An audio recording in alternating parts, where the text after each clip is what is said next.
Hola, buenas tardes. Bueno, yo soy el arquitecto Jorge Marusic, soy miembro del CIE, el Centro de Investigaciones Hábitat y Energía de la Facultad de Arquitectura, Diseño y Urbanismo de la Universidad de Buenos Aires.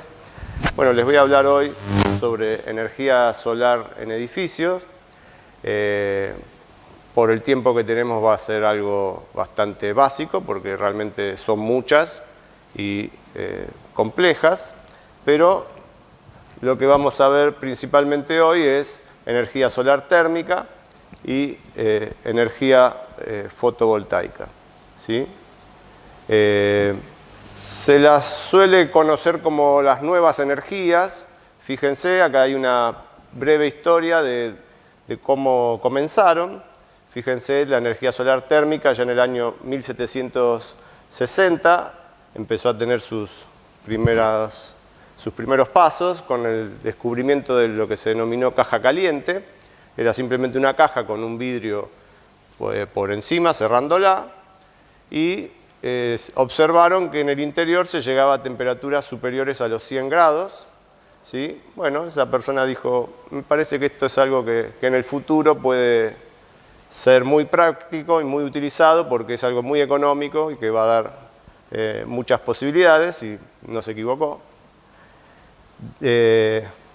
Después, en el 1891, se diseña el primer sistema solar comercial para calentamiento de agua, ¿sí? Y más que consistía simplemente en un tanque expuesto al sol dentro de una caja vidriada.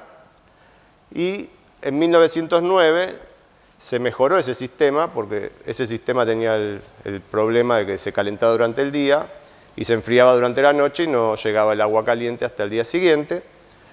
Entonces, en el año 1909 se le ocurrió a alguien dividir la parte de captación de la parte de acumulación y poder aislar la acumulación. Entonces, de esa manera se podía conservar el agua caliente hasta el día siguiente. Y ese es el esquema que todavía se sigue utilizando hasta el día de hoy.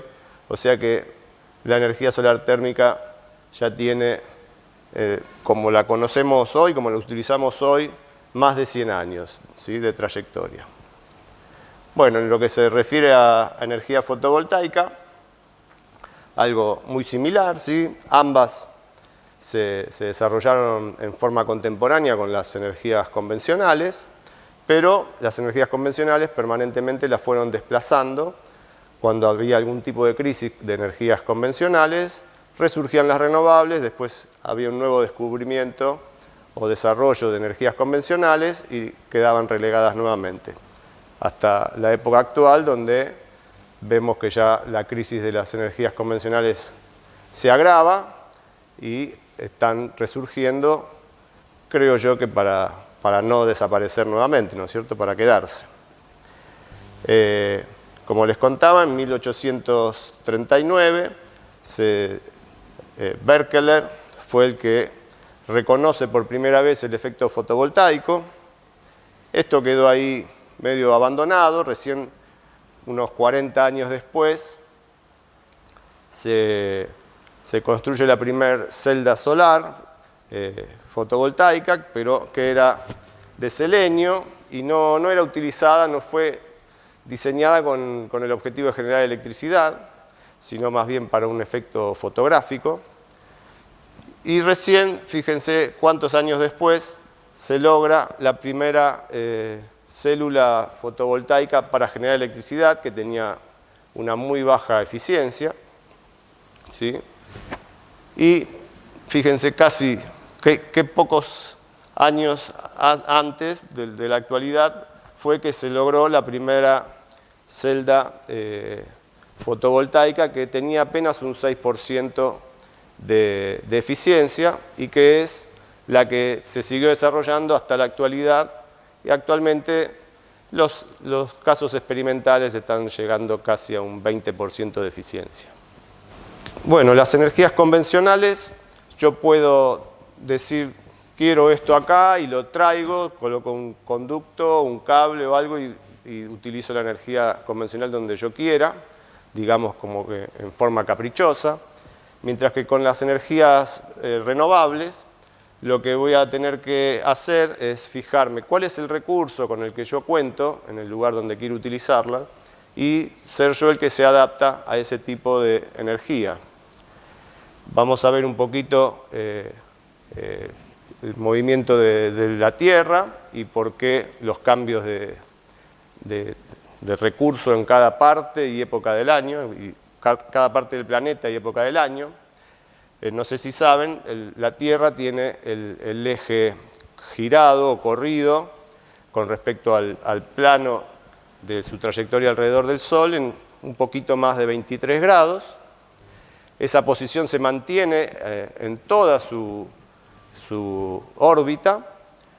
Por lo tanto, en los periodos de verano, nuestro verano, el Sol está incidiendo más en la parte, en el hemisferio sur del planeta, mientras que cuando es el invierno, en nuestro invierno, está influyendo más en la parte norte del planeta, y en los equinoccios, de primavera y otoño, es similar porque el eje se mantiene, digamos, no tiene variación con respecto al plano de la órbita.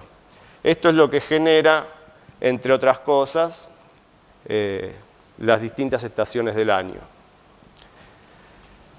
Si ahora lo vemos dentro de lo que es el planeta mismo, las zonas que están próximas al ecuador, y si consideramos además que la radiación solar llega en forma paralela por encontrarse el Sol tan lejos, vamos a ver que en lo que es el ecuador va a atravesar una capa atmosférica mucho más corta que en las zonas que se aproximan al polo. Eso va a hacer también que la radiación solar, cuando me alejo del ecuador, empiece a ser más baja. Aún así, en cada uno de estos puntos, por esta variación que hablábamos, va a tener tres ángulos distintos, o bueno, va a tener esta variación, que va a ser de unos 46 grados, casi 47 grados, entre el verano, los equinoccios y el invierno. Esto es algo que nosotros tenemos que saber para poder ubicar correctamente los elementos captadores. Bueno, un poco por este motivo de la geometría solar que veíamos recién, y a eso sumado las condiciones climáticas específicas de cada localidad, es que tenemos estos mapas donde vemos cuál es el recurso solar en Argentina, en este caso verano e invierno, pero si ustedes buscan lo que es el Atlas Solar de la República Argentina, lo van a poder encontrar en internet, van a tener todos los meses del año con estos mapas, y podemos ver que en verano tenemos una radiación solar a lo largo de todo el país que es muy buena, ¿sí? Y mientras que en invierno se reduce mucho y en la parte sur es muy baja, casi nula, como ya un poco conocemos. Muchas veces se dice que a partir del paralelo 42 no es recomendable utilizar sistemas solares. En realidad eso habría que pensarlo muy bien porque en verano sí podemos usar sistemas solares. Y por otro lado piensen que uno de los países que más ha desarrollado la energía solar, tanto térmica como fotovoltaica, ha sido Alemania. Y, por ejemplo, Berlín tiene una latitud similar a Río Grande, que se encuentra aquí a la altura de nuestro país, una posición similar a Río Grande. Entonces, sí se puede usar durante gran parte del año energía solar porque aquí en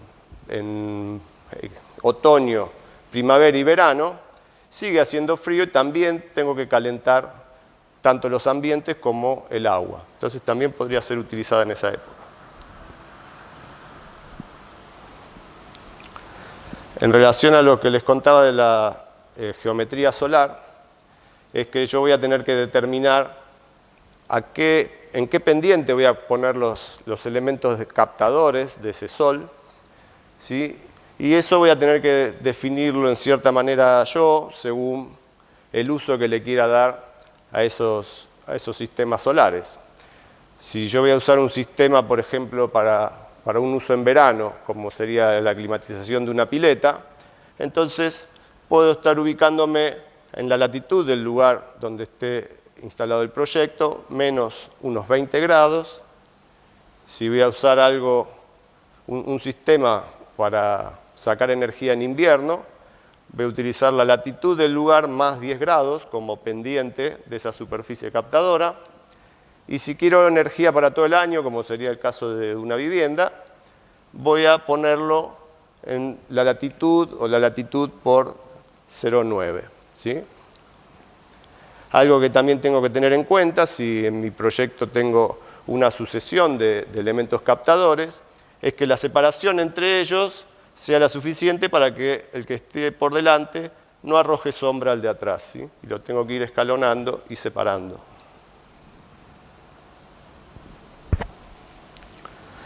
Algo muy importante también es la orientación, más allá de la pendiente con respecto al piso, la orientación con respecto al norte. A veces parece que uno es monotemático cuando dice hay que orientar al norte, pero vamos a ver un poco por qué es eso, ¿no? Acá podemos ver una curva típica de la radiación solar en un día despejado. Fíjense que a las 12 del mediodía, cuando sería el mediodía solar también, que eso significa al norte, es cuando se va a dar el pico de radiación solar. Y si yo voy a usar, ese elemento va a recibir radiación durante varias horas, unas 2 o 3 horas antes de ese mediodía y 2 o 3 horas después, yo voy a estar utilizando esta cantidad de energía, estos picos de esta parte de esta curva, que son los que tienen mayor radiación. Cuando yo me empiezo a derivar del norte, es como si la radiación principal mía fuera esta y voy a usar esta parte. Entonces, ahí pueden ver que voy a tener una posibilidad de captar mucha menos radiación si no me ubico al norte.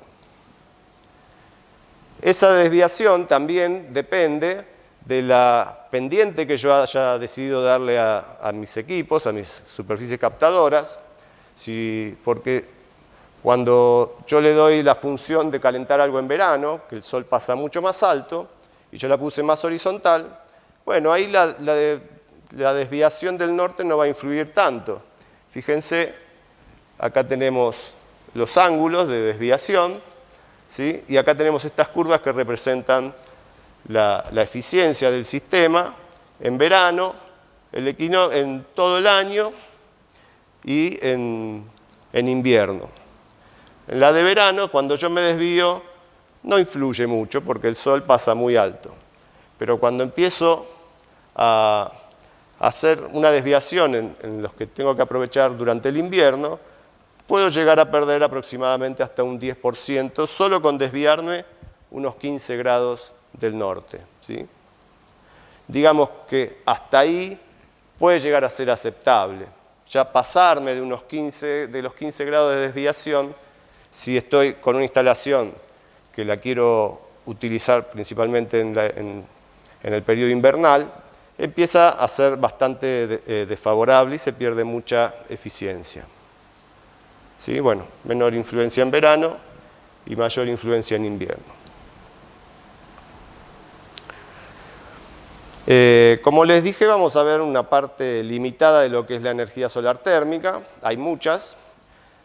Y vamos a tratar de enfocarnos más en los equipos que ustedes pueden utilizar. Por eso vamos a ver dos tipos de colectores o captadores solares. Este es uno de ellos, los colectores solares planos, ¿sí? Que justamente son estos que en 1909 generaron este cambio de concepto de los sistemas. La verdad es que siguen siendo como los mismos, pero con un mayor desarrollo tecnológico. Por lo tanto, bueno, son equipos que tienen muy buen rendimiento actualmente por la tecnología que se ha utilizado en ellos. Están muy probados, tienen más de 100 años ya de pruebas y se ha aprendido mucho. Y lo que tienen es que se logra una muy buena integración arquitectónica, ya que como en este caso pueden combinarse incluso con ventanas, con otros tipos de vidrios y lograr una imagen donde pasen desapercibidos o se mimeticen con el resto del edificio.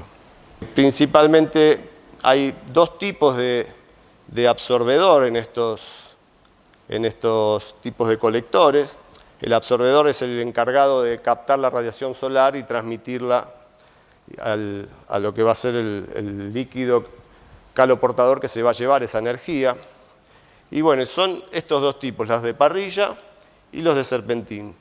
En este caso hay un caño principal debajo y uno arriba, y están unidos entre sí por una serie de conductos más delgados, a los que está soldada toda una placa captadora, que es la que va a recibir la radiación del Sol y la va a transmitir a esos conductos. Como les dije, por adentro va a circular un fluido que va a ir tratando de enfriar esa superficie y se va a llevar la energía en forma de calor. Después está este otro tipo, que es tipo serpentín, que también va a tener dos caños o dos conductos principales, arriba y abajo, y va a estar unido por un solo conducto en toda su superficie. El funcionamiento es muy similar, y bueno, hay algunos casos en los que puede ser mejor uno que otro, pero ya empieza a ser algo más bien sutil. Básicamente son una caja de aluminio en la mayoría de los casos, o a veces en la industria nacional pueden encontrar algunos que están hechos de chapa galvanizada. Dentro de esa caja vamos a encontrar aislación térmica en el fondo y en los laterales, en los equipos que son de buena calidad. Sobre esa aislación va a estar apoyado lo que es el absorbedor, va a haber una cámara de aire y el conjunto va a estar cerrado con un vidrio para conformar aquella caja caliente que vimos que fue como el origen de todo esto. ¿Qué sucede dentro de esa caja caliente? Bueno, acá vamos a ver un poquito un detalle. Primero, aclaremos que los sistemas solares térmicos funcionan con la radiación solar directa, la radiación solar difusa y también la radiación solar reflejada desde otros objetos, ¿sí?, o demás.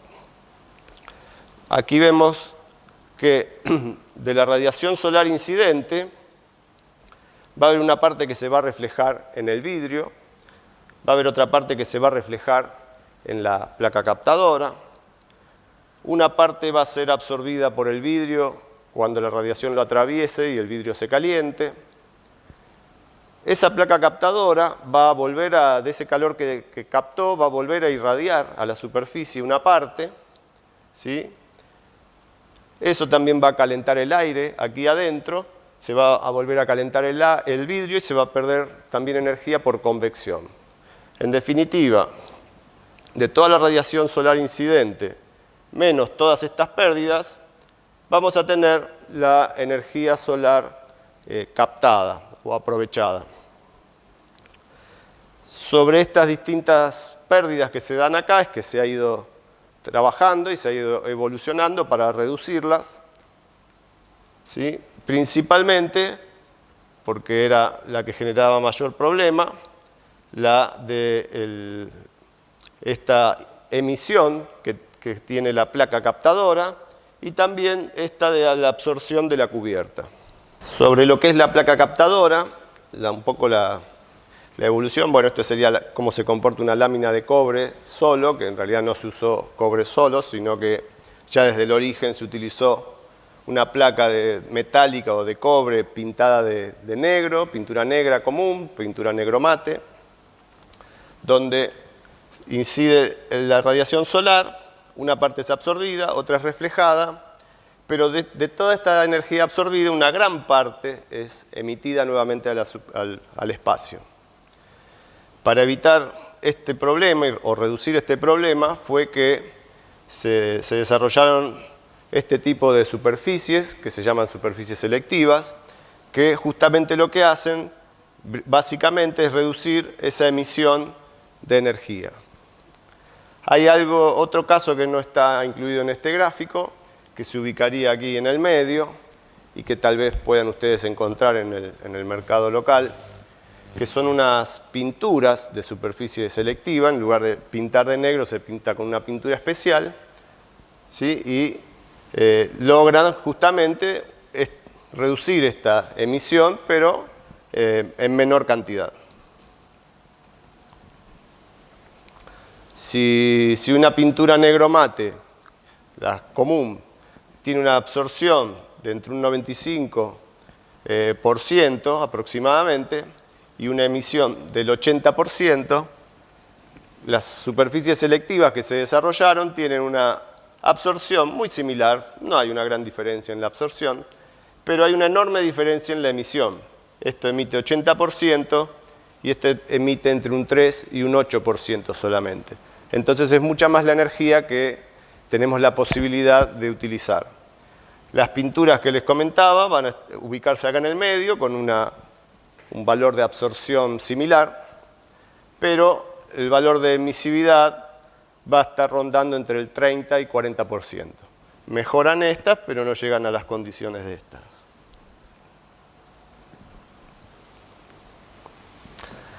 El otro tipo de captadores que ustedes van a poder encontrar en el mercado con facilidad son los más, estos dos tipos son los más comunes. Serían estos, los que se denominan por tubos evacuados, ¿sí? Probablemente sean los que más vean ustedes instalados por sus zonas, porque este invento, digamos, lo han tomado los chinos y han generado una gran industria para la producción de estos tubos y han inundado los mercados mundiales con tubos, ¿sí? Entonces, como siempre logran precios muy bajos, van a encontrar por muchos lados estos tubos y estos equipos. Probablemente los que tienen incluido un tanque arriba que ya veremos más adelante. Estos tipos de colectores se caracterizan por tener menores pérdidas que los colectores planos. Se van a lograr temperaturas un poco mayores y con los colectores planos podemos estar trabajando con una temperatura del orden de los 100 grados. Con estos podemos llegar a unos 120 grados de temperatura de uso, me refiero. Van a tener una mayor resistencia al congelamiento porque el sistema que tienen de tubos de vacío es más eficiente y también evita que se congele lo que hay en el interior. Por la forma que tienen, van a tener una menor integración arquitectónica. Si es un equipo que yo lo quiero integrar en una fachada, en algún techo muy a la vista, no son tan armónicos. Y tienen algo que pasa a ser un inconveniente, que es una alta temperatura de estancamiento. Que eso es cuando se da el caso de tener, por ejemplo, en pleno verano y al mediodía que tenemos una máxima radiación y que sabemos todos que también es cuando se puede dar, por ejemplo, un corte de luz. El sistema se va a detener, va a quedar aquí adentro atrapado el líquido y estos equipos pueden llegar a una temperatura superiores a los 200 grados, se va a evaporar el líquido, bueno, y eso es lo que empieza a traer problemas. Los colectores planos, pueden llegar también en casos de estancamiento a unas temperaturas próximas a los 180 grados. No es que los otros no calienten, pero estos calientan un poco más. Acá vemos un esquema, en realidad se denominan tubos evacuados o tubos de vacío, porque son dos tubos, la línea negra exterior es uno de los tubos y la línea negra interior es otro de los tubos, y esto gris es lo que está al vacío. Son dos tubos que se sueldan aquí y por el extremo acá se les genera vacío a toda esta cámara. Entonces, como hay vacío adentro, no hay moléculas que se toquen entre sí, no pasa el calor desde el interior al exterior y se queda acumulado aquí adentro. Lo que ustedes ven aquí es un sistema de tubos evacuados que en su interior tiene un sistema heat pipe, ¿sí?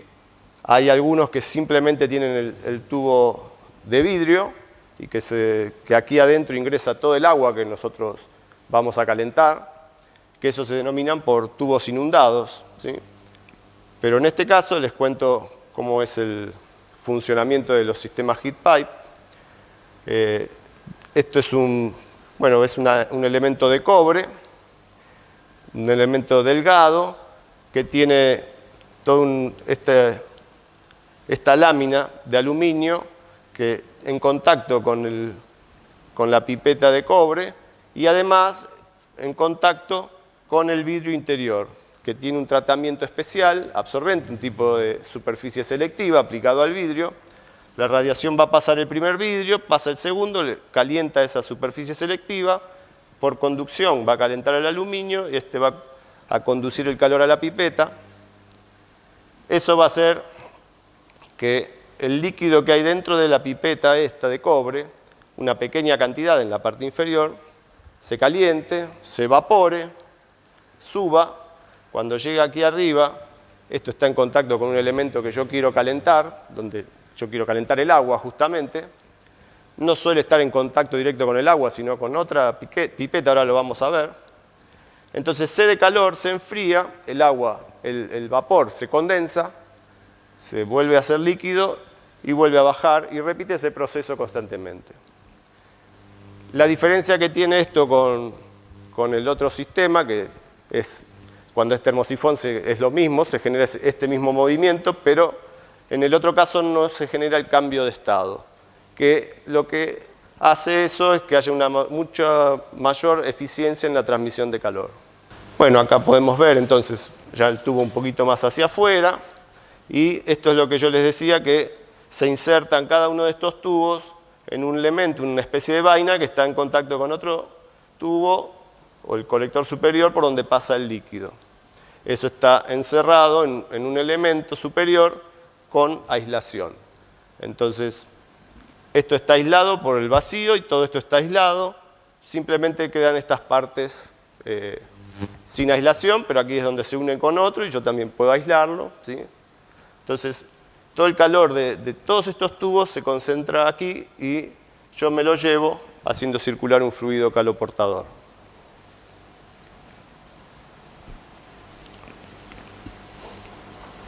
Estos son los equipos que yo les decía que probablemente ustedes vean más por sus lugares donde están. Son ya los que se denominan equipos compactos o también se los suele conocer como calefones solares. Hay varios tipos, hay muchos tipos de estos. Acá les muestro dos básicos, el que les comenté antes, que es el de tubos inundados, donde se va a producir aquí adentro el efecto termosifónico que les contaba recién, sin cambio de estado. El agua fría va a bajar, se va a calentar, va a subir y se va a acumular en la parte alta del tanque, de donde yo la extraigo para su uso. Y en este caso es un sistema también con tubos con heat pipe, que se inserta el heat pipe en una vaina que tiene el tanque, y bueno, lo mismo, libera el calor aquí, el calor del agua interior, o sea, va absorbiendo el calor y se va yendo el agua caliente a la parte más alta, de donde yo la extraigo para su uso. Eso digamos que sería la parte de los equipos que ustedes van a poder aplicar en sus proyectos. Ya si no, sería algo más especial que habría que también verlo en forma especial. Pero lo que también les voy a contar es cómo serían los circuitos de conexión entre los distintos elementos, que eso también hace al proyecto, a la duración de los equipos y al funcionamiento. Básicamente tenemos dos tipos que serían los de circuito abierto, donde el agua de consumo o el agua que yo use para lo que sea, algún proceso industrial, pasa por el interior de los calentadores solares. Y el otro caso es el de circuito cerrado, que en lugar de tener que sea ese mismo agua el que pasa por el sistema solar, yo tenga incorporado un intercambiador de calor. Entonces esto me va a permitir tener un circuito aparte para el calentamiento solar y un circuito aparte para el agua de consumo. En ambos casos la circulación se puede dar en forma natural por termosifón o en forma forzada a través de una bomba. Vamos a ir viendo un poquito los esquemas. Este es el caso más simple, de circulación natural y circuito abierto. Entonces el agua, yo tengo el agua dentro de un tanque, tengo aquí el captador solar, y tengo los dos elementos conectados por cañerías que van a tener que respetar los niveles. De la parte más fría del tanque llevo un caño a la parte más baja del captador solar y de la parte más alta del captador solar llevo un caño a una parte intermedia, aproximadamente 1/3 de la altura del tanque. Lo que va a pasar es que cuando la radiación solar incida sobre este captador, se va a ir calentando el agua que hay adentro, va a perder densidad y va a tender a subir y a su vez va a ser desplazada por agua fría que va a tender a bajar porque es más pesada. Y esto va a generar una circulación constante mientras haya oferta solar. A su vez, dentro del tanque, el agua caliente, por el mismo efecto termosifónico, va a subir y se va a acumular en el lugar que le corresponda según su temperatura, y el agua más baja va a estar abajo y va a ser la primera en ingresar a este sistema. Bueno, de esta manera, con un funcionamiento a lo largo de todo el día, voy calentando un tanque de agua. Lo que tengo que tener en cuenta es que voy a tener que respetar los distintos niveles de los componentes, ¿sí? El tanque tiene que estar por encima del captador solar. Hay algunos casos que lo ponen a la misma altura con una válvula de seguridad, una válvula así antirretorno, porque si nos ponemos a pensar y si está al mismo nivel, este efecto se puede invertir durante la noche para evitar eso. Estando así el tanque por arriba, ya no se da el termosifón invertido. Pero si está en la misma altura, sí se puede dar, por eso hay que poner una válvula para evitar eso. Es necesario que se respeten las pendientes de los caños y en cuanto a la materialidad, hay condicionantes en su instalación en el sentido de que tengo que poner uno por arriba del otro y supuestamente para alimentar esto debiera poner un tanque de reserva arriba, entonces a veces es algo que a alguno le puede molestar. Tengo que poner caños un poco de mayor diámetro para facilitar ese movimiento termosifónico, ya que no hay una gran energía en esto. Poner mayor nivel de aislación porque el agua se mueve muy lentamente. Después, estos equipos realmente son de muy bajo mantenimiento. Una vez que yo los instalé, si me aseguré que no hay pérdidas, pueden funcionar durante muchos años sin que yo me acuerde que están ahí. Funcionan, ¿sí? Son de muy bajo mantenimiento, no hay elementos que se muevan, no hay elementos eléctricos, nada. Por lo tanto, tengo costo de funcionamiento cero, no los tengo que alimentar con nada y por todo esto que les digo, que no hay elementos extraños, tiene un costo de una inversión inicial mucho más baja.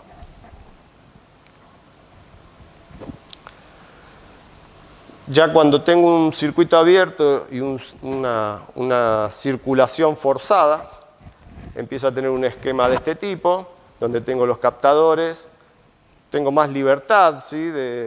No tengo que respetar los niveles, tengo más libertad para poner los equipos donde quiero, puedo tener los colectores por encima del tanque, porque yo la circulación la voy a forzar a través de una bomba. Para eso voy a necesitar un sistema de control electrónico que va a estar permanente midiendo la temperatura en la parte alta del captador y en la parte baja del tanque. Y la va a estar comparando. Cuando detecte que hay aproximadamente unos 10 u 8 grados de diferencia, más caliente aquí que aquí, va a encender a la bomba y le va a decir que circule agua y que se robe el calor del captador y lo traiga al tanque. Cuando haya una diferencia del orden de los 5 o 4 grados, le va a decir que se detenga porque ya no es suficiente para ganar energía. En este caso, al no haber aquí un intercambiador, puede haber un problema que se genere turbulencia dentro del tanque, entonces yo pierdo esta estratificación y no tenga un tanque con agua caliente de arriba, de donde yo la saco para el uso, sino que tenga un tanque, digamos, y el agua fría abajo para enviar al captador, sino que tenga un tanque lleno de agua tibia.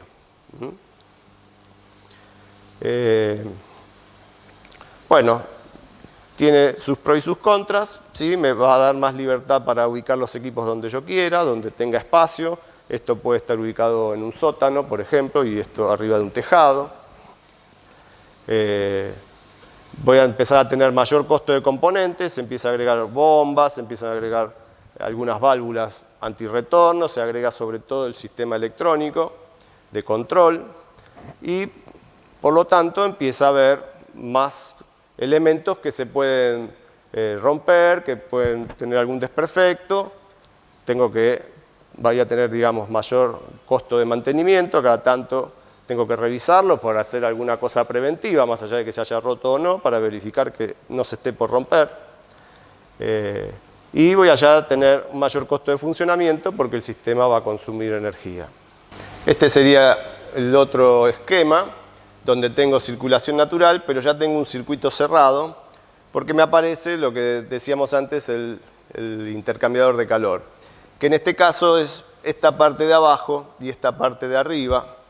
Esto sería, lo que está dibujado acá sería un tanque envuelto por otro tanque, ¿sí? O un tanque encamisado.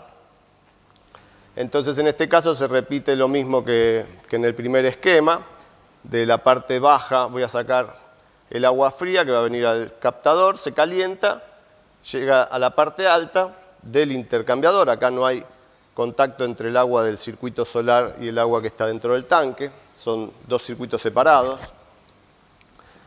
El agua caliente de acá va a empezar a ceder calor al agua que está dentro del tanque por conducción y a medida que va cediendo calor se enfría, va bajando por ese intercambiador hasta que llega a la parte baja y vuelve al circuito y así va dando vuelta.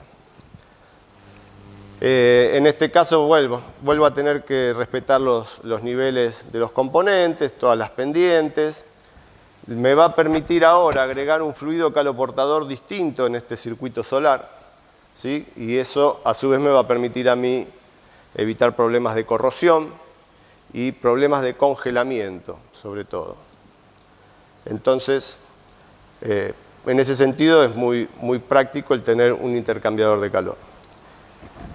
Por otro lado, en lo que es la materialidad empieza a complejizarse la fabricación del tanque por la inclusión del intercambiador de calor, ¿sí? En realidad en Argentina hay muchos problemas con el agua, entonces dependiendo de dónde estén ustedes, generalmente hay sarro, hay muchas sales, prácticamente los circuitos abiertos no serían recomendables porque el lugar donde más se van a adherir todas esas sales y el sarro es en lo que es el captador solar, porque es donde hay más temperatura. Entonces, en principio va a empezar a reducir rápidamente la eficiencia del sistema porque se va a pegar en las paredes, se va a reducir la conducción de calor y con el tiempo se va a tapar el captador y todas las cañerías.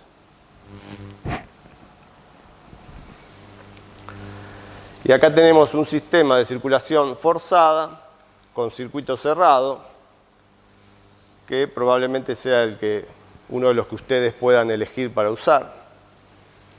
Es un poco la sumatoria de todas las características anteriores, pero bueno, aquí también tenemos libertad para poner los distintos elementos, ¿sí? Pueden estar alejados. Siempre igual lo mejor es ponerlos lo más cerca posible uno del otro. Pero aparece acá el intercambiador de calor dentro del tanque. En este caso, como es un circuito cerrado, también va a aparecer otro elemento que es el vaso de expansión para permitir que ese líquido cuando se calienta se expanda hacia algún lado y no genere daños en las cañerías. Estos sistemas lo que tienen, por supuesto que tiene todo el sistema de control, ¿no es cierto?, para accionar la bomba y para controlar la temperatura permanentemente, pero estos sistemas requieren trabajar con una carga de presión previa. Cuando yo lo armo y lo lleno el sistema, tengo que cargarlo con presión.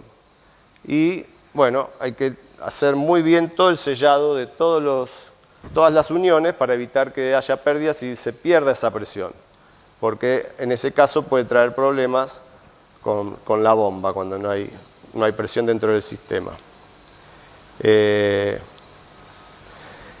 Y otra cosa es que, como dijimos antes, que puedo poner un fluido caloportador distinto a lo que es el agua de consumo.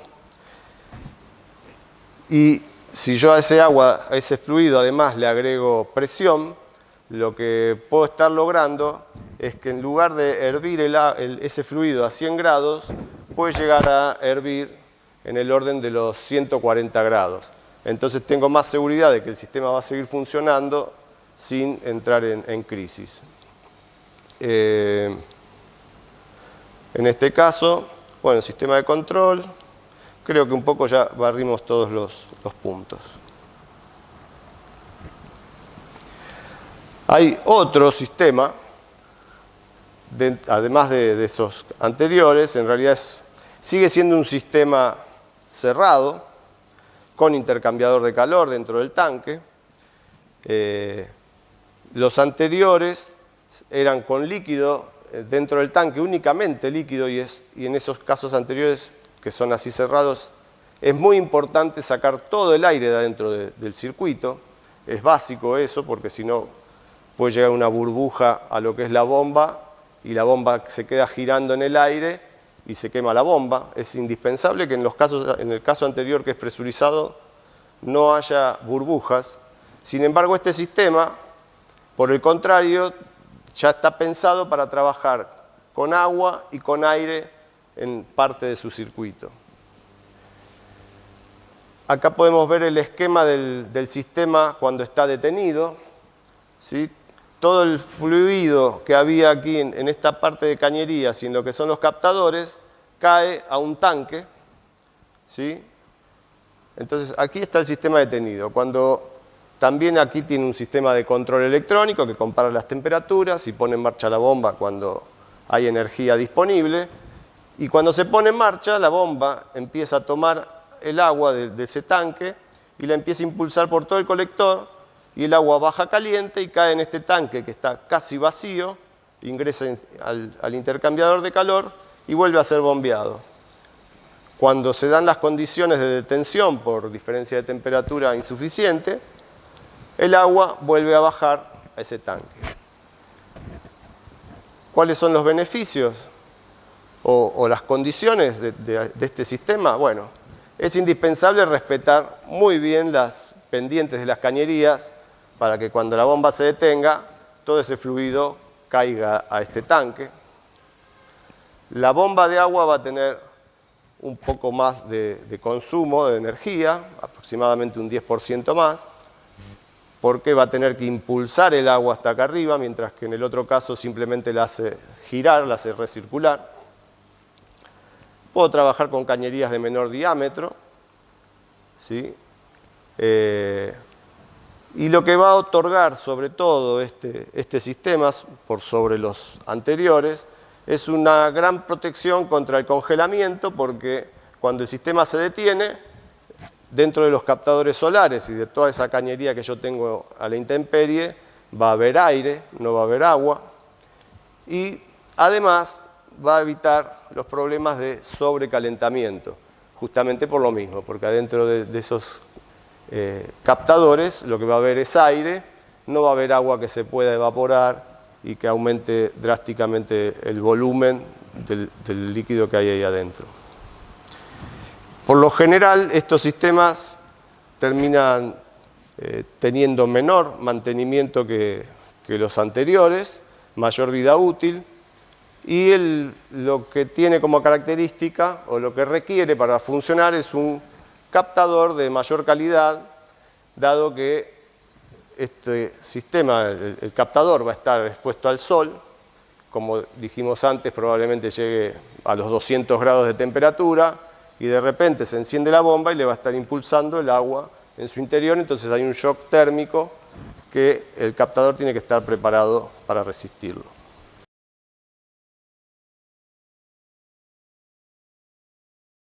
Sí, o sea, lo que este sistema necesita es energía para su funcionamiento. Cómo yo la genere no es importante para el sistema. Si yo tengo un sistema fotovoltaico que genera suficiente energía y que va a dar la seguridad de proveer la energía, no hay ningún tipo de problema.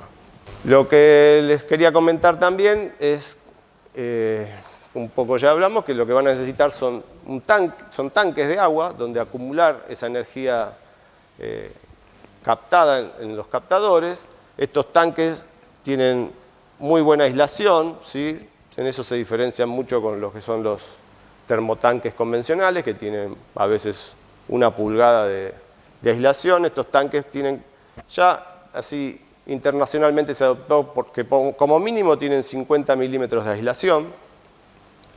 A veces tienen más en la parte superior, donde va a estar el agua más caliente y donde pueden generarse mayores pérdidas, y puede llegar a tener menos en la parte baja, donde va a haber agua fría, como una forma de maximizar el efecto de la aislación térmica. En estos tanques van a encontrar también mucha variedad de tipos, formas, cada fabricante lo hace a su manera, pero tenemos los que son con una sola serpentina, en este caso verticales, o los que son con doble serpentina interior. Esta de arriba, o sea, generalmente hay que usar la de abajo para transferir la energía del sistema solar, y la de arriba puede usarse muchas veces como sistema auxiliar, por ejemplo, el calentamiento mediante una caldera, ¿sí? Cuando no tengo energía suficiente del sol y se me empieza a enfriar el tanque, tengo una sonda en esta vaina, y que me dice que cuando llegue esta parte del tanque a determinada temperatura, se enciende la caldera y me calienta esta parte superior del tanque. Solo va a calentar la parte de arriba. Entonces abajo sigo dándole una cierta prioridad de funcionamiento al sistema solar.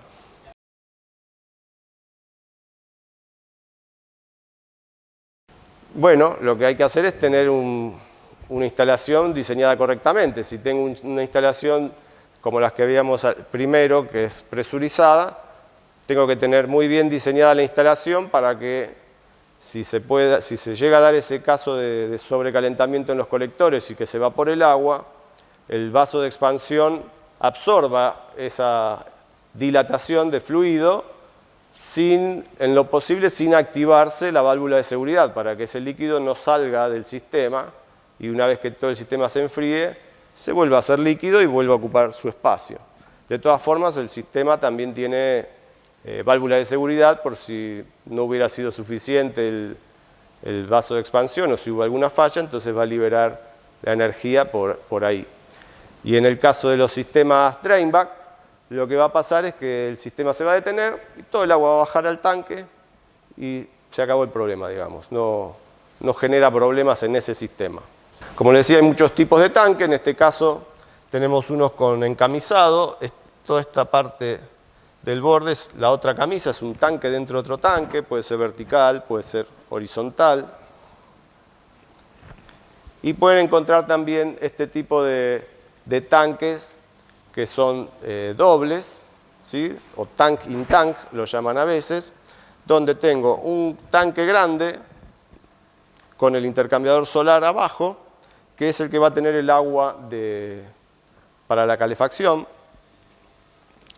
Y dentro de ese tanque voy a tener un tanque más pequeño, como este que se ve acá. En este caso es uno con forma como de pera, ¿sí? Para llegar más abajo. Donde en estos tanques que están adentro voy a tener lo que es el agua de uso sanitario, que se va a estar calentando a baño María. Entonces yo voy a calentar solo este agua y por conducción se va a calentar a través de las paredes del tanque. En este caso no tiene un intercambiador interno para calentar con el sistema auxiliar, tendré que sacar el agua y calentarlo externamente. En este caso además tiene incorporado una serpentina para calentar este agua sanitaria con el sistema auxiliar, que podría ser una caldera, por ejemplo. El otro tema que les quería contar es lo que es el circuito de recirculación, ¿sí? Acá vemos un ejemplo pequeño que era, digamos, demostrativo, pero que en realidad tenía funciones reales también. Estos dos captadores están calentando este tanque de 500 litros, que abastece parcialmente el agua de un vestuario de una industria que quería un poco empezar a comercializar estos productos y quería tener un sistema funcionando. Acá vemos los caños que están aislados y con una aislación UV para evitar que se degrade por el efecto del sol. Fíjense que tiene Se nota claramente que tiene una pendiente que sube hasta este punto, que son estos puntos de aquí, donde hay dos purgadores de aire para sacar el aire, porque es un sistema presurizado. Y acá tenemos un sistema de bombeo importado, así muy desarrollado, con su sistema de seguridad, vaso de expansión y las conexiones a lo que es el tanque de acumulación. Aquí arriba tenemos el sistema de control, la central de control. Bueno, que viene aquí es donde está el sensor de temperatura que va entre la entrada y la salida al intercambiador, a media altura del intercambiador. Acá se amplía un poquito más. Acá podemos ver lo que es la central de bombeo, que como les decía es importada. Estos dos elementos tienen varias funciones. Son termómetros del agua, digamos, fría, que es la que va hacia el colector, y del agua caliente, que es la que está viniendo desde el colector. Además, si la giro, son válvulas de cierre. Y esta incluso tiene una función adicional, que tiene ahí una válvula de retención, una válvula antirretorno, que se puede destrabar. Aquí tenemos todo el sistema hidráulico de control con un manómetro, una válvula de seguridad y la salida hacia lo que es el vaso de expansión. Tiene llaves de cierre y bocas de acceso, que aquí abajo tiene otra, para poder hacer todo un lavado del sistema sin que el agua esa circule por la bomba.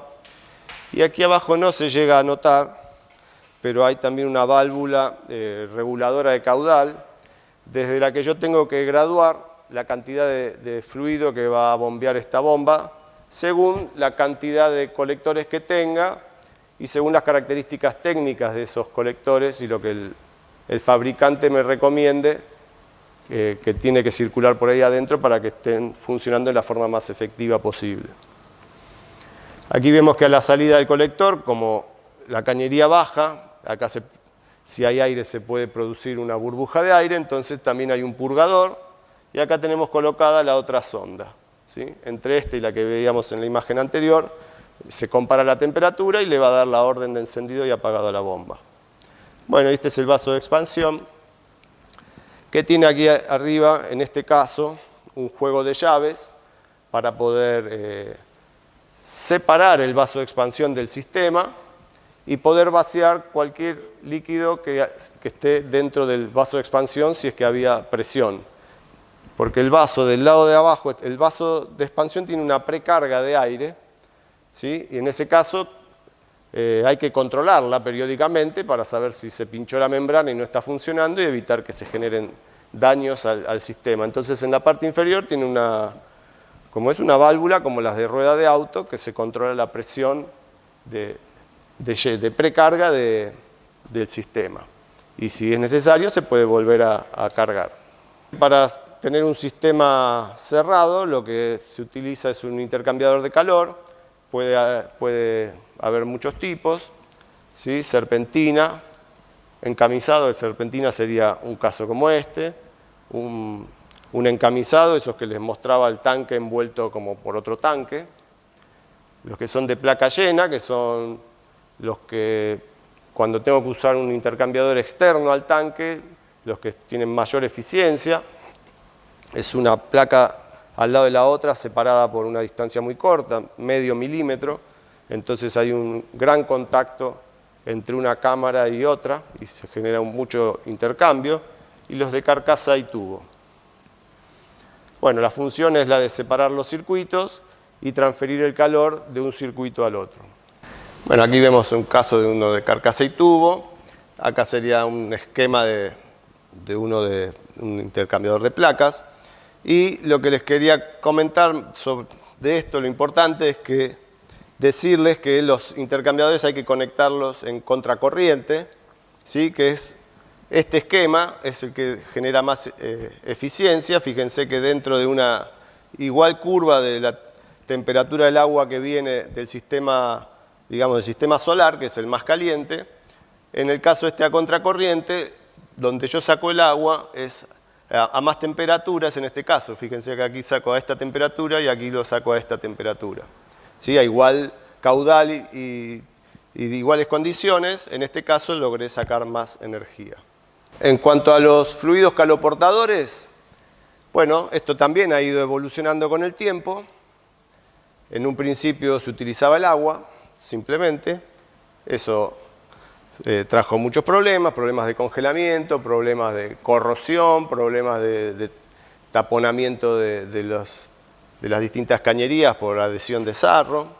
Entonces se apareció esto de utilizar un circuito cerrado con intercambiador de calor y se empezó a colocar o a utilizar lo que es el etilenglicol, que es el refrigerante que usamos en los autos, pero bueno, como es venenoso y puede haber algún tipo de contacto entre ese líquido y, por ejemplo, agua de uso sanitario, porque puede haber algún intercambiador que se pincha o algo, se dejó de usar y se reemplazó por lo que es el propilenglicol, que se lo considera o se lo denomina ecológico, pero si ustedes se fijan, lo van a poder encontrar en muchos elementos que consumimos, por ejemplo el colirio para los ojos. Si leen el prospecto van a encontrar que tiene propilenglicol, por supuesto que de otro grado, ¿no es cierto?, grado médico, esto se utiliza más de grado industrial, pero además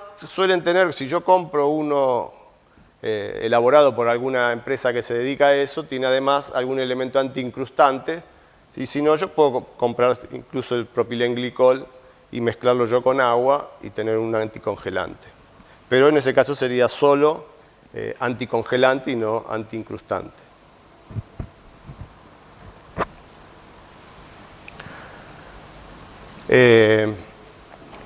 Bueno, todos estos sistemas solares para calentar agua, en todos los casos tienen que ir acompañados, bueno, por lo menos para proveer el 100% del agua, tienen que estar acompañados con un sistema auxiliar que genere la energía en los momentos en que los sistemas solares no puedan, porque como sabemos el recurso solar no es continuo, a la noche no hay recurso solar, los días nublados no hay recurso solar, y bueno, cuando no es suficiente necesito calentarlo con otro sistema.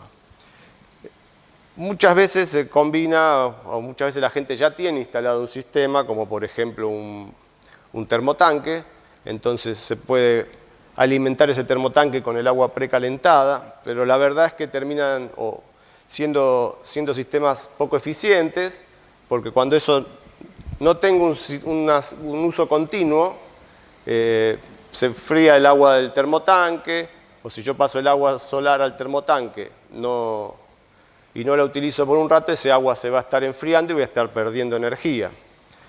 Una de las formas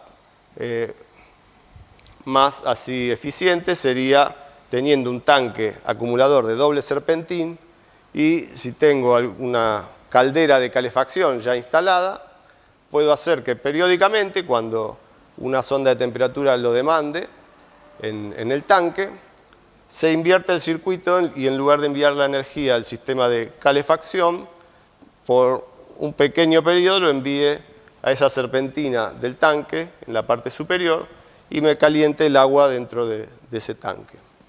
De esa manera yo tengo asegurado que siempre voy a tener una parte de ese tanque con el agua a la temperatura deseada.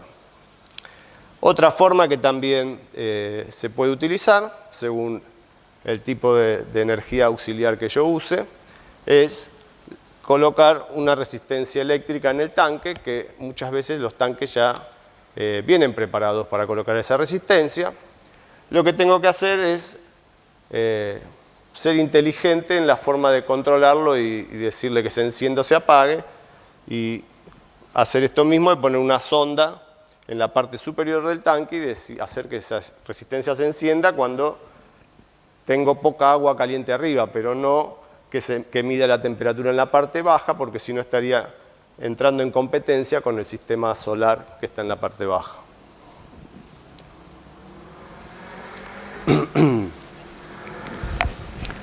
Otro uso así importante que se le puede dar a la energía solar térmica y que tal vez ustedes puedan aplicarlo si es que tienen algún tipo de pileta municipal. Es el calentamiento de piscinas. En este caso, si son piscinas que se van a utilizar solamente durante el periodo de verano, se pueden utilizar los que son los colectores plásticos. Son más económicos, no tienen vidrio, no tienen caja, simplemente es un rollo que se coloca arriba de algún techo, alguna superficie, hay que ver dónde uno decide colocarlo, pero son más fáciles de instalar y más económicos, y lo que logran es extender el uso, el tiempo de uso, más o menos en 2 meses la temporada, ¿sí? O sea, se puede llegar a empezar a usar la pileta un mes antes y hasta un mes después. Además de dar una mayor continuidad en la temperatura del agua durante la temporada misma. O poder hacer que la temperatura del agua suba rápidamente después de algún día de tormenta, que si no, por ahí pasan 2 o 3 días hasta que ese agua se vuelve a calentar. Con el sistema solar, por ahí en el mismo día, puedo estar calentándola. Si yo voy a querer climatizar una pileta cubierta, en ese caso ya voy a tener que recurrir a los que son colectores vidriados, como ya veníamos viendo, un sistema, digamos, similar al anterior, con intercambiador de calor y, bueno, otro diseño, ¿sí? Pero este es un muy buen uso que se le puede dar a la energía solar. La conexión es muy simple, hay que bombear agua desde la pileta, en el caso de estos, que son los de plástico, ¿sí? Que al ser de plástico no les afecta el cloro del agua, entonces no hay ningún problema con ellos. Lo que hay que hacer simplemente es filtrar el agua para evitar que vayan impurezas y que puedan llegar a tapar el circuito. Cuando voy a usar los otros, los que son con vidrio, como el material es cobre, ya no puedo hacer circular directamente el agua con cloro porque los daña. Pero en este caso, entonces el circuito es muy sencillo, simplemente tomo el agua de la pileta, lo hago pasar por un filtro, lo desvío al sistema de colectores solares, el agua pasa por adentro, del otro extremo vuelve a bajar y vuelve a ingresar a la pileta. En este caso, como tengo un calentador, pasa a través del calentador, pero si el calentador está apagado no hace efecto. Si en algún momento yo quiero anular el sistema, invierto una válvula y el sistema pasa en forma directa, como era antes. Vamos a ver un poquito lo que es un dimensionamiento de un sistema solar para calentamiento. El caso que vamos a ver es para agua caliente de uso sanitario, ¿sí? Y bueno, lo que se hace en realidad no es un dimensionamiento, sino que se hace un predimensionado, y uno tiene que ir haciendo pruebas hasta encontrar lo que a uno le gusta, digamos, la horma de sus zapatos, ¿sí? Ya sea desde el punto de vista técnico, desde el punto de vista económico, por la inversión que tienen que hacer, o si tiene la inversión, tiene que buscarla, lograr los resultados que estaba buscando y listo. Pero a veces hay que ir probando, si pongo más captadores, si pongo un tanque más grande, si puedo tener una temperatura de uso más alta o más baja, ¿sí? Ya vamos a ir viendo que se cambian esos factores. Pero para iniciar el predimensionado, más o menos nos vamos a basar en estas condiciones, ¿sí? Que se estima que una persona adulta consume entre 50 y 80 litros por día de agua caliente, y que para calentar esa cantidad de agua a una temperatura de uso de 45 a 55 grados va a ser necesario 1 metro cuadrado de superficie de colector aproximadamente.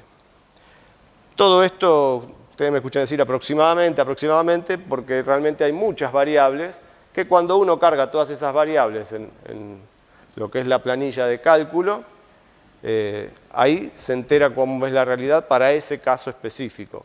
Si ve que es lo que estaba buscando, se terminó el trabajo. Si le parece que, no sé, como les decía, que es muy caro para poder pagarlo, bueno, empieza a generar variaciones, ¿sí?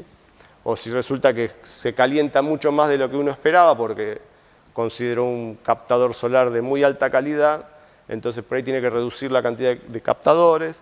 En fin, hay, como les digo, muchas variables que podemos ir modificando.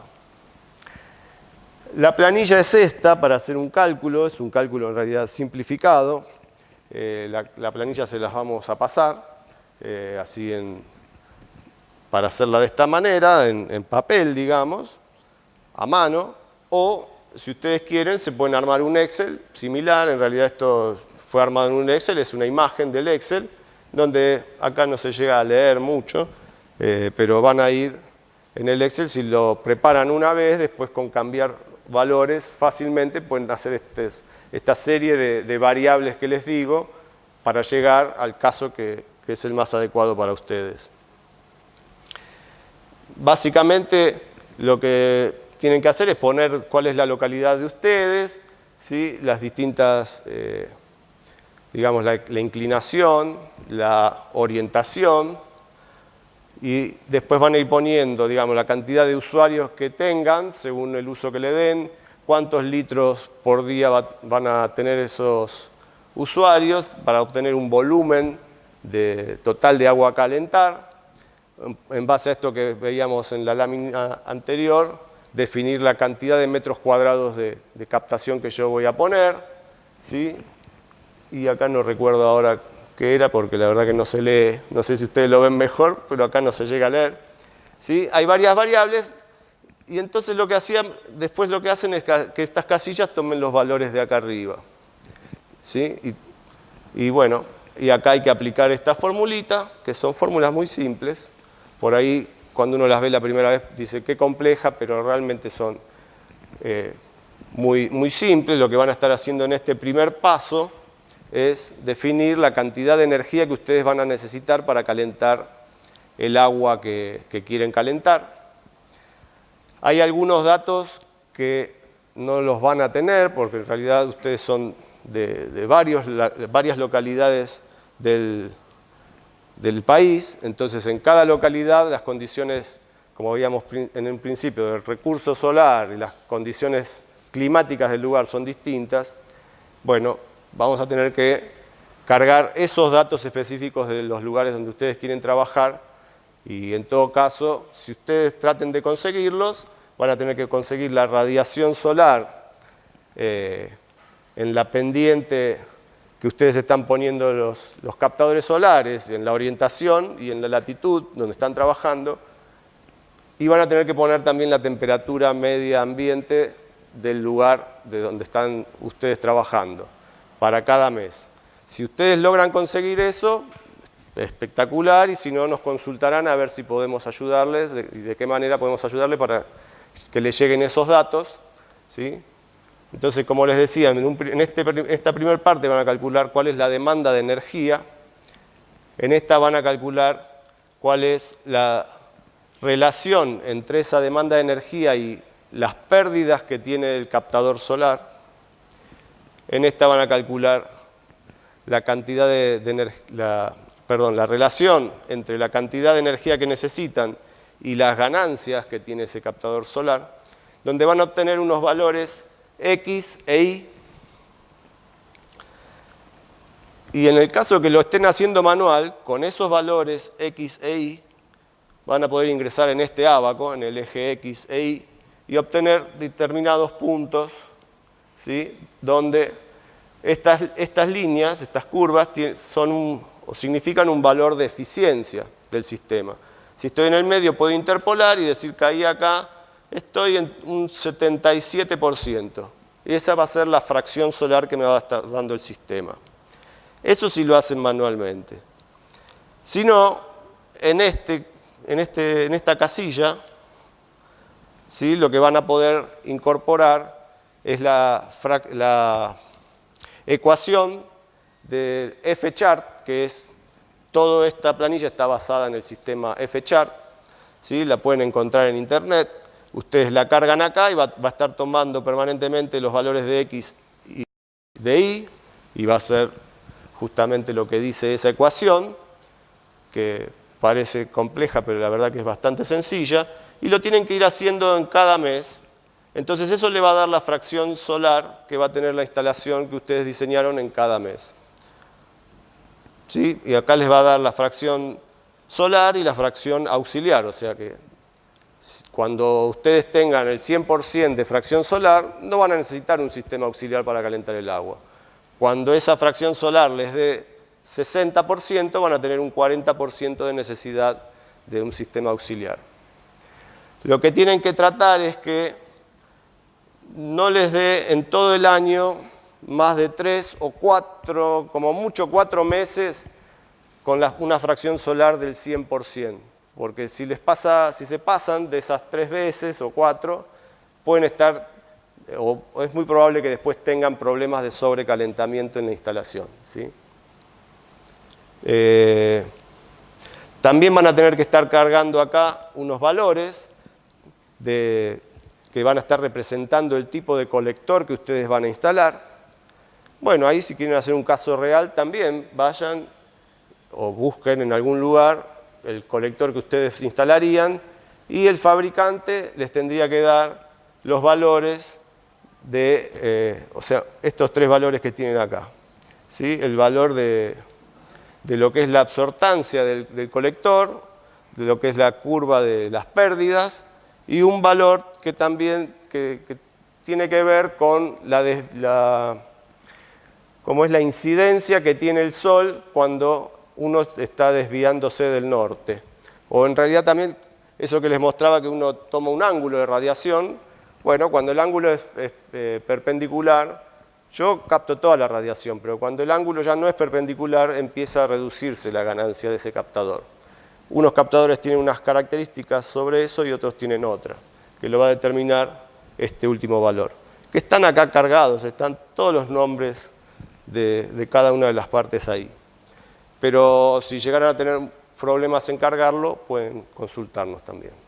Entonces, en cuanto a las aplicaciones de estos sistemas que les vengo contando, serían principalmente estas, ¿no es cierto? Las de agua caliente solar, sanitaria, perdón, que cuando yo hago una aplicación de agua caliente sanitaria, puedo llegar como máximo a un 80%, cuando hago solamente agua caliente solar. Lo que pasa es que ese es el máximo y en estas cosas no hay que tratar de buscar el máximo. Consideren que en España, cuando se hizo obligatorio el uso de estos sistemas, lo que se exigía era el 40% y no el 80%, porque quizás el mayor problema de estas instalaciones sea el sobrecalentamiento, entonces hay que tener mucho cuidado con dimensionar las demás. Cuando utilizo el sistema para calefacción de ambientes, también puedo llegar como máximo a un 40%, pero esto en los casos de calefacción está muy relacionado con la eficiencia del edificio en sí. Para poder lograr un valor de este tipo, realmente tiene que ser un edificio eficiente, ¿sí? Y tengo que pensar muy bien qué voy a hacer con la energía después, durante el verano, porque para generar la energía que necesita un edificio para calefaccionarse en invierno, necesito una superficie de captación muy grande. Y en verano tengo mucha más energía. ¿Qué voy a hacer con toda esa energía después? ¿Sí? Como les conté también, entonces puedo hacer climatización de piscinas, donde voy a poder agregar unos 2 meses al periodo de uso de esas piscinas. Y lo puedo usar para procesos agroindustriales, que bueno, habrá que ver cuál es el proyecto y ahí se definirá el porcentaje de fracción solar que voy a estar aportando. Lo que se puede hacer también es combinar distintas funciones en una misma instalación, como en el caso de agua caliente, calefacción y climatización de piscinas. En un caso así, si tengo todo bien dimensionado, como se le da prioridad al calentamiento del agua para uso sanitario, puedo llegar a tener hasta un 95% del agua caliente sanitaria, puedo llegar a un 40% de la calefacción de una casa si es una casa muy eficiente, y en este caso puedo llegar a extender 3 meses el periodo de uso de una pileta si estoy utilizando lo que se denomina manta térmica. No sé si las conocen, pero es esa manta que se pone flotando en la pileta que evita una gran parte de las pérdidas de las piletas que se genera, más o menos el 94% de las pérdidas se genera por lo que es el espejo de agua. Entonces, así por evaporación, por radiación. Entonces esa manta evita una cantidad importante de las pérdidas. Bueno, acá algunas imágenes, estos son casos de aplicaciones en hospitales, en España, de un programa, ¿sí? Para que vieran un poco cómo pueden quedar estas instalaciones. Son instalaciones grandes. Muy rápidamente la parte solar fotovoltaica, porque el disertante que viene después de mí es un experto en el tema y les va a contar muy a fondo todo sobre fotovoltaicos, así que yo voy a hacer un pantallazo rápido. Bueno, es la energía o fuerza electromotriz que se genera al exponer ciertos materiales a la luz solar. Como ya dijimos antes, el sistema en sí, el efecto en sí lo descubrió Becquerel en 1839 y la unidad de esto es la célula fotovoltaica. ¿Sí? ¿Qué es esto? Hay principalmente estos tipos, monocristalina, que es de mayor pureza, la policristalina, que tiene una pureza menor, y la amorfa, que es otro tipo, no se hace directamente así, esto se hacen estos tipos de elementos y luego se los va cortando con láser, y sobre esas planchas de silicio se van colocando todas las conexiones eléctricas, ¿sí? Los módulos son una sumatoria de esas células que voy poniendo la cantidad y tipo necesarios hasta lograr lo que estoy buscando, ¿sí? Lo que quiero encontrar. En este caso tenemos un módulo de 12 volt, porque en un principio cada una de estas células estaba dando medio volt. Entonces, si las sumamos, acá son 36, nos va a estar dando aproximadamente 18 volt. Ese es el voltaje que da un módulo de 12 volt cuando lo tengo en circuito abierto. Si yo lo mido sin consumir energía, aproximadamente está dando entre 17 y 18 volt, pero cuando empiezo a sacar la energía, empieza a bajar, a aproximarse mucho más a los 12, incluso a veces está un poco por arriba, en los 13 volt, dependiendo siempre del recurso solar con el que cuente. Pero en definitiva es la energía que se produce por la sumatoria de lo producido por cada una de las células. Módulos hay de todo tipo, muchos incluso habrán visto hasta relojes pulsera que tenían células fotovoltaicas o calculadoras con células fotovoltaicas. Bueno, hay todas las medidas intermedias, boyeros eléctricos, iluminaciones en las rutas. Para hacer las grandes plantas solares ya se utilizan este otro tipo de módulos que aproximadamente tienen ahora 2 metros por 1 y que ya están algunos, los más avanzados, por arriba de los 360 watts de potencia, ¿sí? Y estos ya son principalmente o básicamente los que son monocristalinos o policristalinos. También, hablando de las distintas formas, tenemos los amorfos, que pueden venir así en rollo, que a veces se utilizan, están incorporados a una membrana hidrófuga, ¿sí? Se suelda esa membrana y estoy logrando aislar hidrófugamente el techo de una industria, una enorme superficie, y además estoy pudiendo generar energía. Estos son casos, por ejemplo, también se usa mucho en lo que es los veleros, que estoy en el medio del mar, por ahí no tengo energía, saco el fotovoltaico, lo extiendo en la cubierta, mantengo una comunicación telefónica, lo vuelvo a guardar y no se me rompe ni nada, ¿sí? Pero cumple su servicio. Los módulos, esto en realidad es más para los que son monocristalinos o policristalinos, se les hace un ensayo, un testeo para ver cómo funcionan. Las condiciones para hacer ese testeo son de una radiación solar de 1000 watts por metros cuadrados, y a una temperatura de 25 grados centígrados, y con eso se establece una placa de condiciones o de características que van a permitir que después la persona que haga los cálculos de una instalación basándose en ese módulo lo haga correctamente y de acuerdo a un elemento real, ¿sí? Un poco esta es la curva que va a estar arrojando, ¿sí? Aquí tenemos la intensidad y aquí tenemos el voltaje, y hay algo que se llama el punto de máxima potencia, que va a ser una combinación entre intensidad y voltaje, donde voy a tener la potencia máxima, que serían ya los watts, ¿sí? Después vamos a ver, cuando les muestre lo que son los reguladores de voltaje, que hay algunos que ya lo que hacen es buscar este punto para sacar la mayor cantidad de energía posible de los módulos.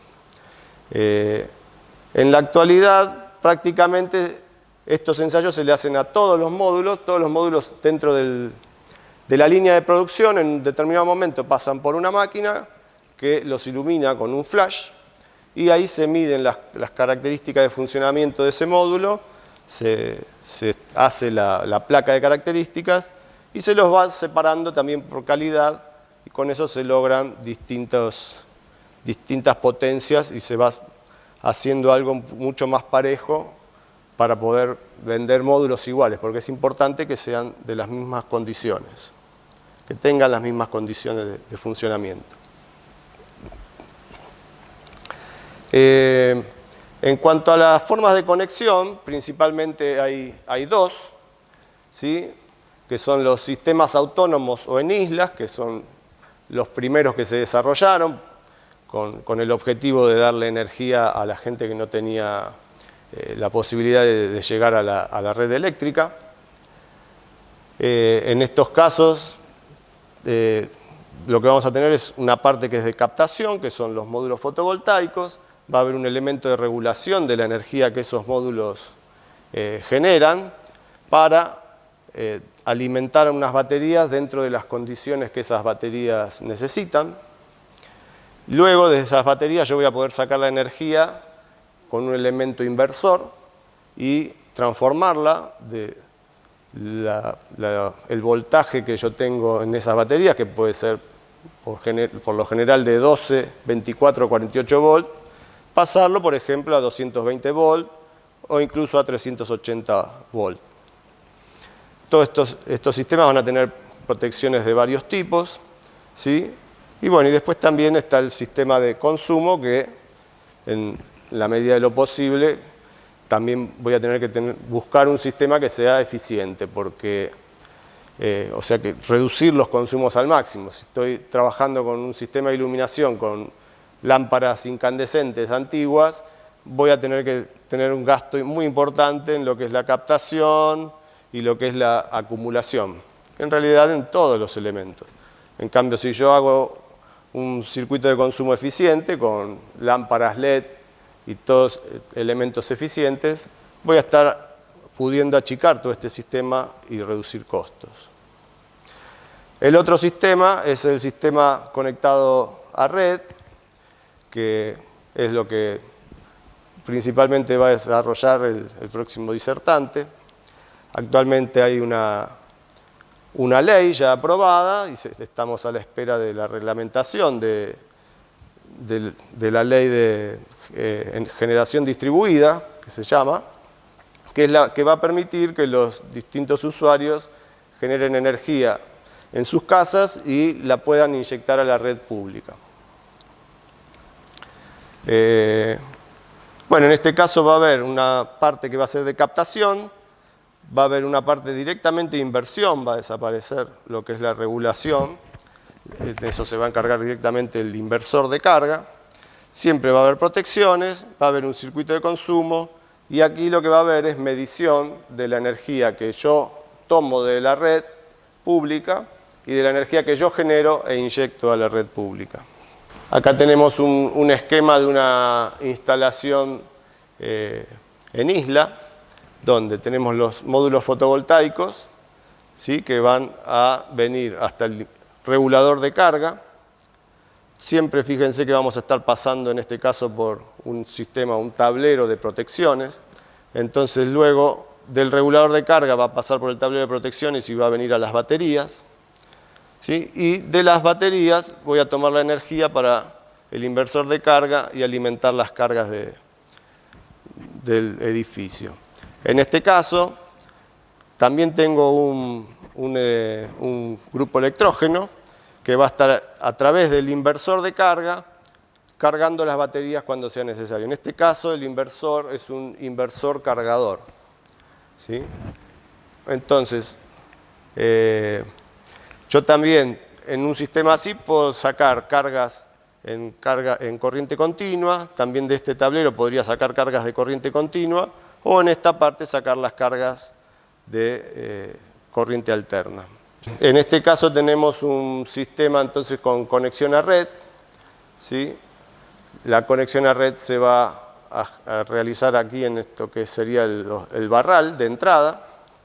También voy a tener un sistema de captación, voy a tener lo que es el inversor de carga, voy a tener un sistema de protecciones para poder aislar este sistema de la red, y aquí lo mismo que tengo actualmente en mi casa, que tengo un tablero de entrada y puedo cortar y separarme de la red, ¿sí? Y lo que voy a tener aquí también es un elemento de medición que me va a medir la energía que yo genero e inyecto a la red, y aquí voy a tener otro elemento de medición que es el que me va a medir lo que yo tomo de la red.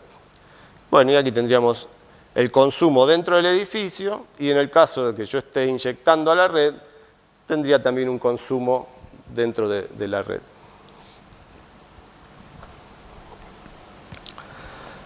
Los componentes serían entonces los módulos, los reguladores de carga, las baterías y los inversores de carga.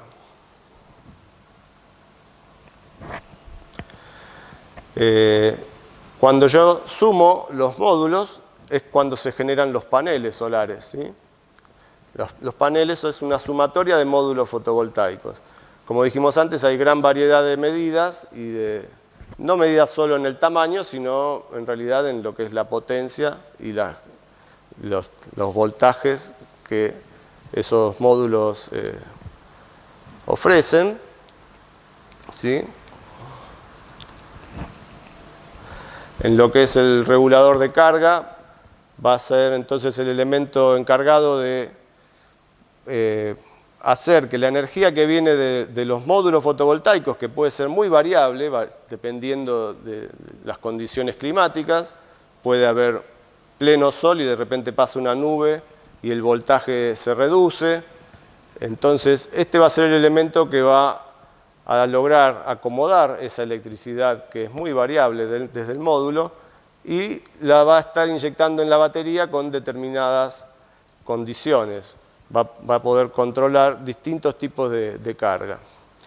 E incluso, como en muchos inversores yo puedo también extraer, como les decía antes, energía en corriente continua, también va a controlar la descarga para evitar que yo pueda sacar más energía de las baterías de lo que las baterías permiten.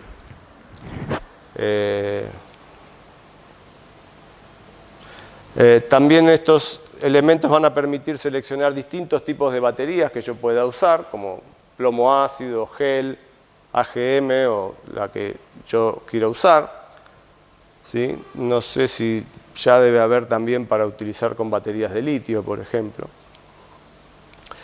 Y vienen en diferentes tensiones e intensidades, que es lo que yo voy a tener que saber para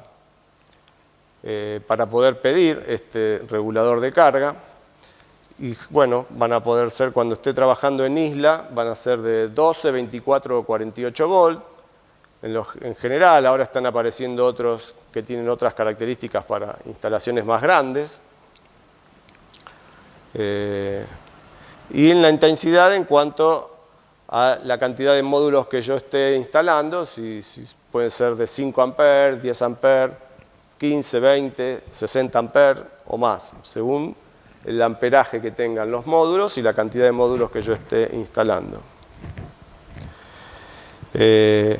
Por lo general tienen distintos ciclos de carga, para poder hacer que la vida útil de la batería sea mayor, ¿sí?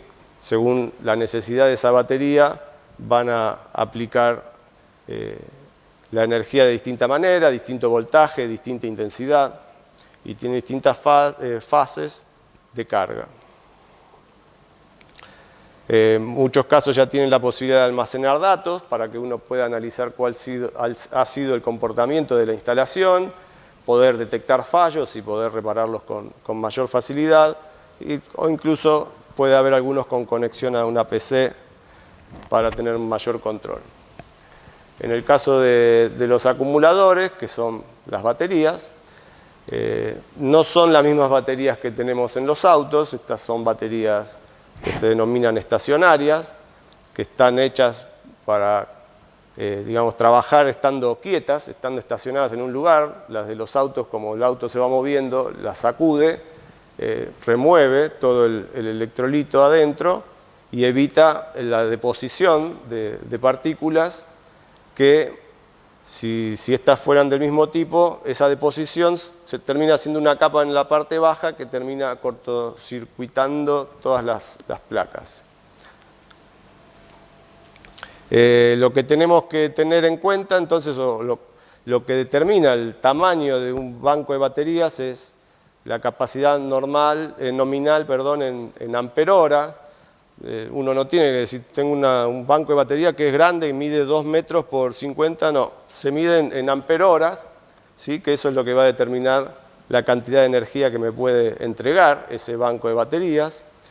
Un factor muy importante es la profundidad de descarga, ¿sí? Cuánto de lo que yo tengo acumulado, cuánto de estos amperhoras yo voy a poder tomar de esas baterías, porque esa profundidad de descarga, cuánto yo use de esa batería es lo que me va a determinar cuántos ciclos de carga va a tener esa batería, y eso es lo que me determina la vida útil de la batería.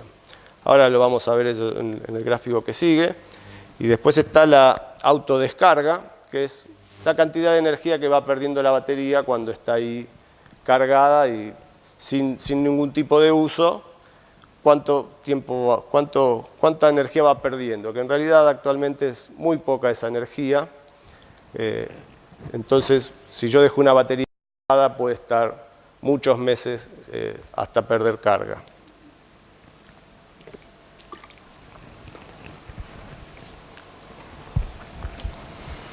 Acá vemos una curva del comportamiento de una batería. Fíjense, acá está representada la profundidad de descarga. Hay muchas baterías que dicen que aceptan una profundidad de descarga hasta el 80%. Lo que pasa es que cuando yo uso esa posibilidad de la batería, la profundidad de descarga que yo le dé me va a determinar la cantidad de ciclos de carga y descarga que esa batería va a soportar en su vida útil, ¿sí? ¿Cuántas veces yo voy a poder sacar toda esa energía y volver a cargarla? Y si uso el 80%, no sé, unas 100, 150 veces. Que eso es menos de medio año, ¿sí? Son unos meses de vida útil. Mientras que si yo la descargo hasta el 20%, tengo quizás hasta más de 1800 ciclos de vida útil. Entonces, no es que por más que la batería pueda soportarlo, o sea, lo soporta, si me pasa una vez, 2 veces, la batería no se va a morir y no va a dejar de funcionar. Pero no es ideal trabajarla de esta manera. Por lo general, cuando hago un cálculo, el cálculo lo hago con una profundidad de descarga de un 50%, pero que es una profundidad de descarga que no tengo que tratar de utilizar todos los días, ¿sí? Sé que si algún día tengo esta profundidad de descarga, voy a tener luz igual. Pero después, los demás días, tal vez tengo una profundidad de descarga menor, 2, 3 días. Entonces ustedes acá van a ver la cantidad de ciclos que según la profundidad de descarga pueda tener. Y si lo divido por 365 días, voy a saber la cantidad de años de vida útil de de una batería, porque hay días que yo podré descargarla hasta el 50%, pero hay días que por ahí estoy solo en casa y decido mirarme o escuchar un poco de música con una sola luz y la descargué 5%. Y bueno, ese día, no sé, me digo que le alargué la vida útil a la batería. Hay distintas formas de conectarlas, hay muchos tipos de baterías, hay de 12 volt, hay de 6 volt y hay unas que se llaman vasos de 2 volt también. Entonces yo, cuando las voy conectando en serie, como sería este caso, lo que voy sumando es voltaje. Yo aquí tengo vasos de 2 volt, sumo 6 vasos de 2 volt y voy a tener 12 volt. Y voy a tener, si cada una de ellas tenía 900 amperoras, voy a tener aquí un banco en esta parte de 12 volt y 900 amperoras, porque está conectado en serie. Cuando lo conecto en paralelo se suma el amperaje. Como yo tengo dos similares, tengo dos de 12 volt por 900 amperoras, lo que termino teniendo en el conjunto son 12 volt por 1800 amperoras, ¿sí? Bueno, este es un ejemplo de un banco de baterías, en realidad en 24 volt conectadas. En un momento se estaba haciendo un service y controlando la carga que tenía. El inversor de carga es el que va a convertir las características de la energía eléctrica de corriente a continua y va a elevar o reduce también la tensión, según si esto de reducir es el caso de si es un inversor cargador, en donde va a tomar energía de la red a 220 y va a estar cargando la batería. De estos también hay muchos tipos, muchos tamaños, ¿sí? Y hay que ver cuál es el más adecuado. En la actualidad hay mucha variedad y cada día aparecen 10 nuevos que vienen a ofrecer su producto. Para poder pedir estos equipos, lo que voy a tener que ver como algo básico es la tensión nominal de entrada, la potencia nominal que voy a estar necesitando yo, la eficiencia para saber si es un equipo de calidad o no, y el tipo de señal que va a entregar, ¿sí? Porque la energía que entrega este equipo yo la voy a usar para usar los electrodomésticos normales, o según el uso que le dé voy a elegir el tipo de inversor, pero voy a estar tratando de que se parezca a lo que es la energía alterna, ¿sí? Que sabemos que tiene una onda así sinusoidal.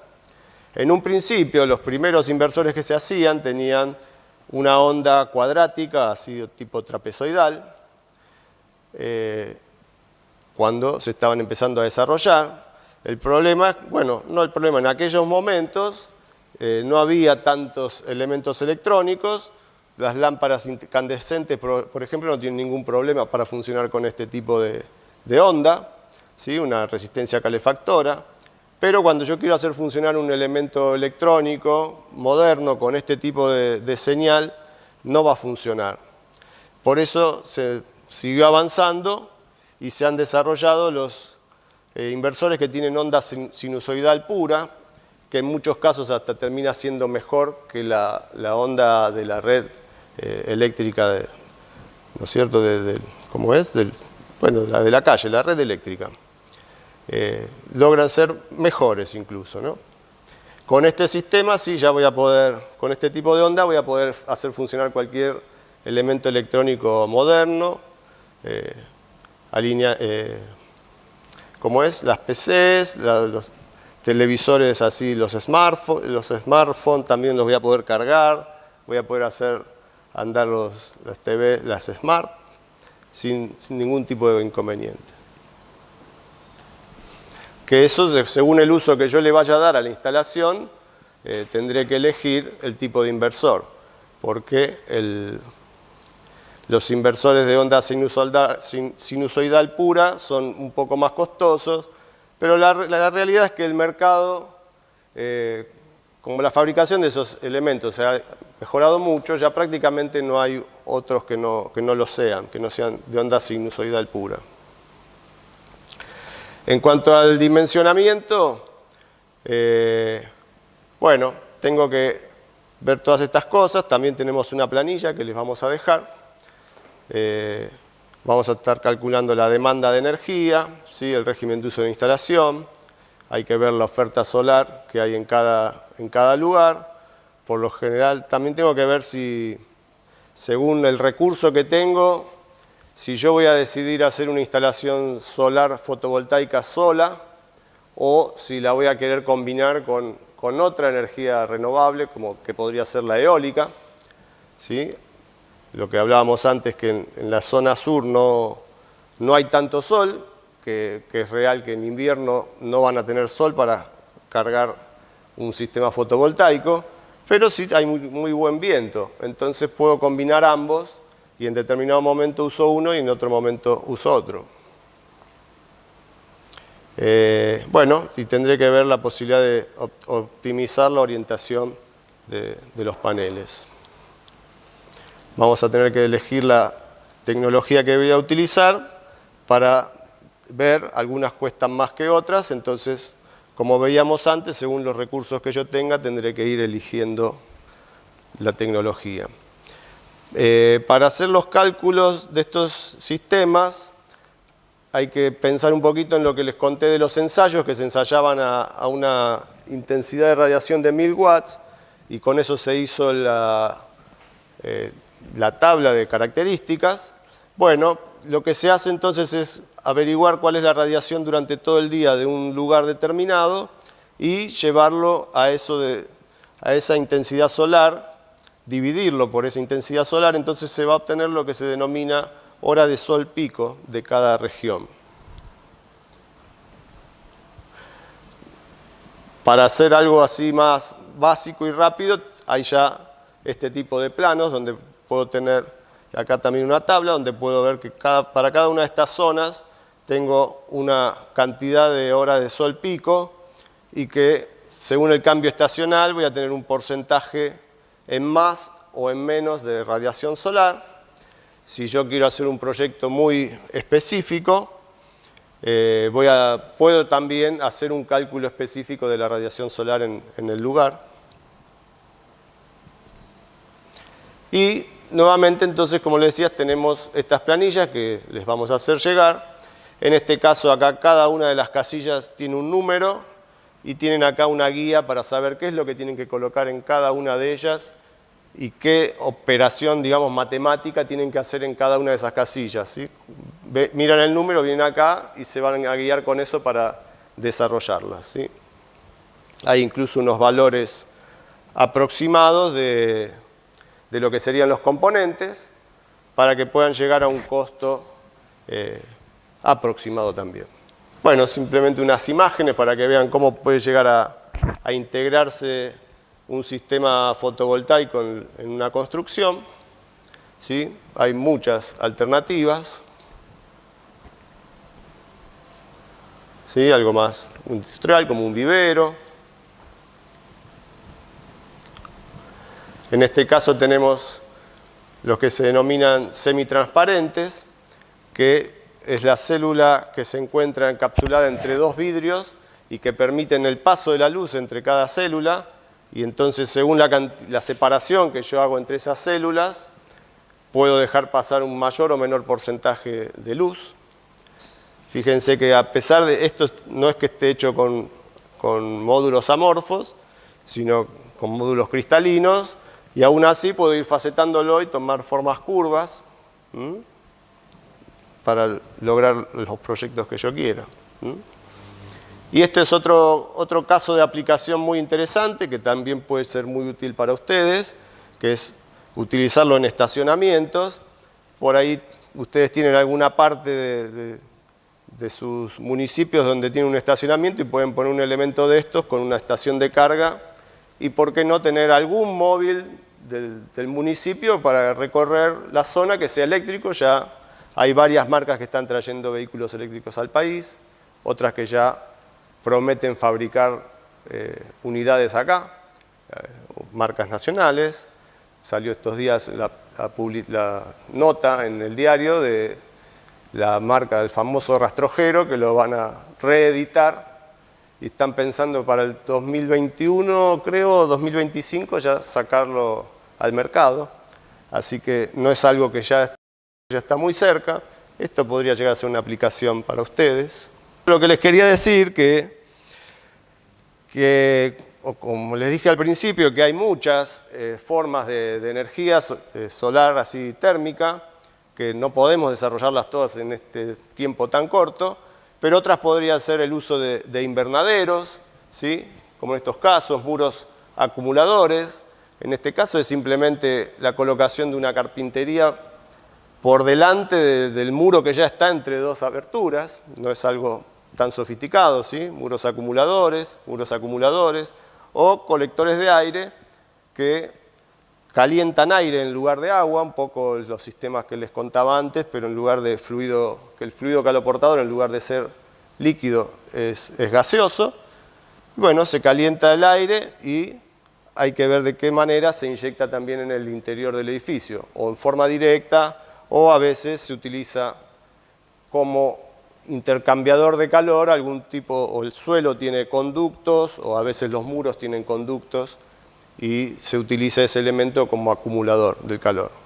Bueno, y ya con esto vamos terminando. Lo que quería decirles entonces es que tenemos unas altas probabilidades de aplicación en todo el territorio nacional de este tipo de energías. Cuando las estamos utilizando desde un principio tienen un bajo aumento del costo de la construcción, pueden lograr una importante reducción del consumo de las energías convencionales, pueden aumentar también el valor agregado de la propiedad. En otros tiempos por ahí se veían como algo raro, mirá lo que puso el raro ese ahí arriba del techo, ahora ya es algo de actualidad. Se puede también, si uno integra correctamente en la arquitectura estos sistemas, se puede lograr una imagen tecnológica del edificio y de actualidad. Cuando tengo mucha gente que se encuentra aislada y que no tiene acceso a ninguna de las redes de servicios públicos, de electricidad o de gas, bueno, puedo aportarles mucho confort a esta gente. A veces cuando no hay nada, un poquito es muchísimo.